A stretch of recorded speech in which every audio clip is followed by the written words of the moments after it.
One of the things I've noticed is that people make statements without qualifiers. They say X is happening. What they should be really saying, X is happening most of the time, but about 10% of the time, Y happens. Or 5% of the time, Y happens. But people make statements as if they're fact. People make statements as if it's impossible to get any other outcome other than the one that they're talking about. And I've learned over time to basically say, okay, you're probably right. I think it's worth 1 minute of my time to check Google to see if you're actually. And I do this all the time. People make these kinds of very strong statements, and I go back and check on Google. And what I find it is that they're usually right. It's not that they're not right, but they're wrong about 10% of the time or 5% of the time. And 10% and 5% are huge because that's a massive loophole, right? If I told you that there was a 10% loophole in tax law, you'd take advantage of it all the time, right? So now I'm beginning to understand and learn these kinds of loopholes. And so the message really is trust but verify. It doesn't matter how smart they are. They may not understand your scenario and that you do have other choices in your scenario. So I did that. But I think the biggest gain that came out of the whole, single family thing for me, obviously wealth came out of it. I own 13 single family homes that are probably worth, each of them is worth $200,000 or $300,000 more than when I bought them. So wealth came out of it, right? 12 years of cash flow came out of it. But I think the biggest thing that came out of it was I learned how to apply my data-driven strategies to real estate. I'd always applied them to 4 different businesses outside of outside of real estate.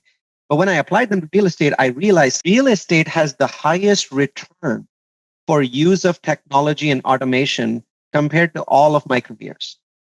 When I was in healthcare, the application of automation of data science, the return was not as high. When I was in core technology, it was not as high. When I opened a company to do solar, it was not as high.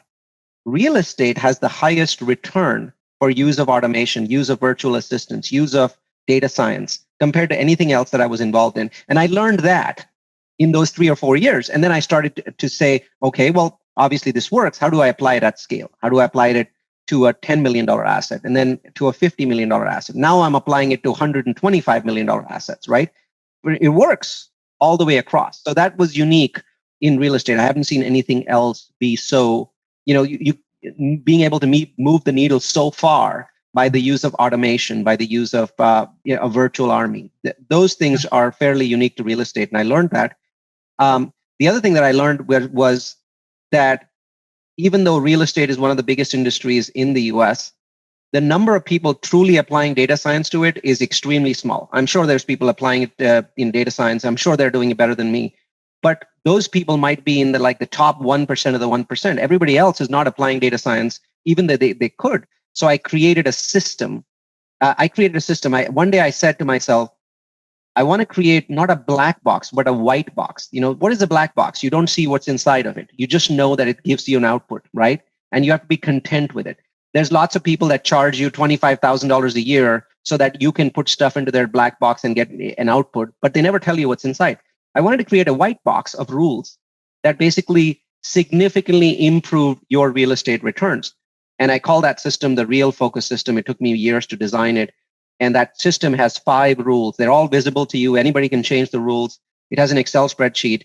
And now over 50,000 real estate investors are applying it throughout the US. And I get emails from them all the time saying, I used your rule. I bought here in this weird tertiary market that nobody had ever heard of. And I'm making 50% year over year. People have actually made more money than I've ever made applying the system. So that makes me, very happy. And the system is in 2 parts. There's the cities and the neighborhoods. The cities part is completely free and it's available on udemy.com. That's the most popular Udemy real estate course. We have currently, I think right now I have 8,000 students taking the course.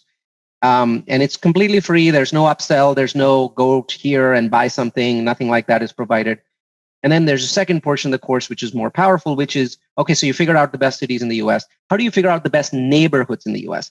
And that is only available to our bootcamp students. So people who come to Multifamily U and take our Multifamily U bootcamp receive the neighborhood piece of the course. So that piece is not public. And then, of course, we provide additional information in the bootcamp as well.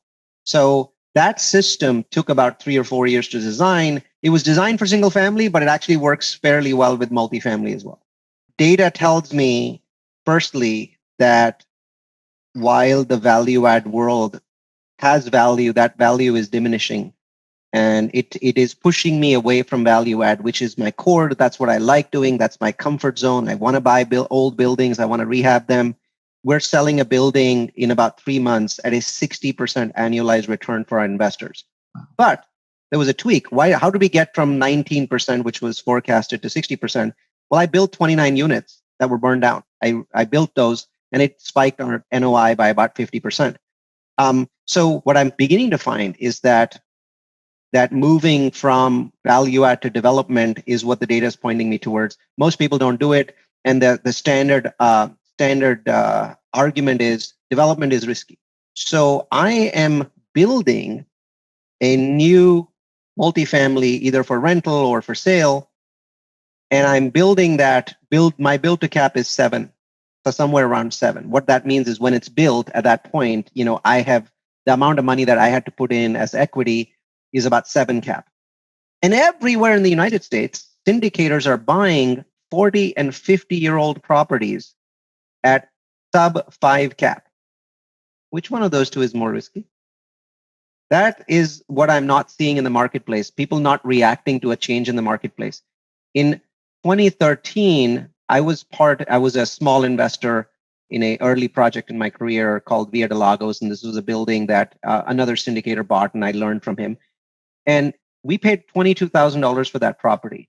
And that property was then sold 2 years later at a huge profit. It was sold for, I think, $46,000 a unit.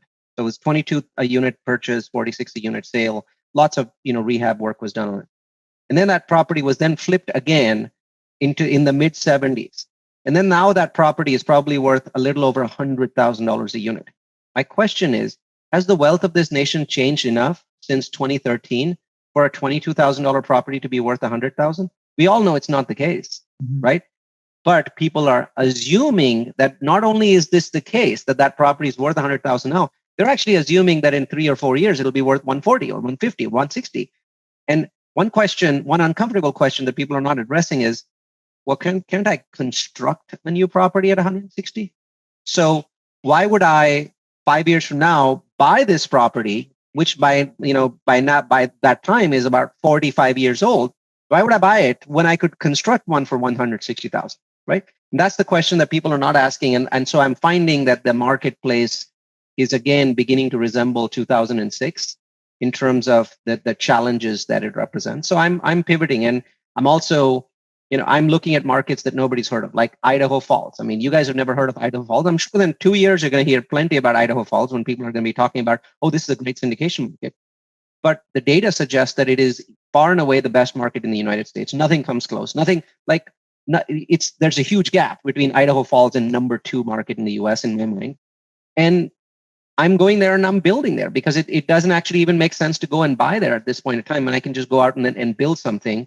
I'm building townhomes, 3-bed, 2.5 baths, and my all-in cost is about $132,000 a unit. Brand new, right? These are 1,400 square feet. I can sell them. I can rent them. I can refinance them. I can put a 30-year hard loan at 2% on them. All those options are open.